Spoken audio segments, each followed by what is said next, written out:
سمندری طوفان کے بعد ایک اور قدرتی آفت پاکستان کو متاثر کرے گی۔ موسمیاتی تبدیلی کے وفاقی وزیر شہری رحمان نے پریس کانفرنس میں بتایا ہے کہ سمندری طوفان بائپرجوائے کے بعد ہیٹ ویو ملک کو متاثر کرے گی، جس کی وجہ سے ملک کے مختلف علاقوں میں درجہ حرارت میں غیر معمولی اضافہ ہوگا۔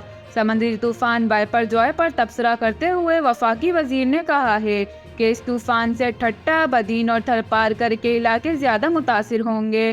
حکومت کی جانب سے ان علاقوں میں پیشگی انتظامات کر لیے گئے ہیں، جبکہ لوگوں کو بھی محفوظ مقامات پر منتقل کر دیا گیا ہے۔ انہوں نے کہا ہے کہ کراچی میں سمندری طوفان بائپرجوائے سے لینڈ فال نہیں ہوگا، تاہم اثرات آئیں گے۔ طوفان سے تیز ہوائیں چلیں گی اور بارشیں ہوں گی۔ شہریوں کو مشکل سے بچانے کے لیے بعض مقامات سے نقل مکانی بھی کروائی ہے۔ کراچی میں 75 ریلیف کیمپ قائم کیے گئے ہیں، جو شہریوں کو مشکل صورتحال میں تمام ضروری سامان اور خدمات پیش کریں گے۔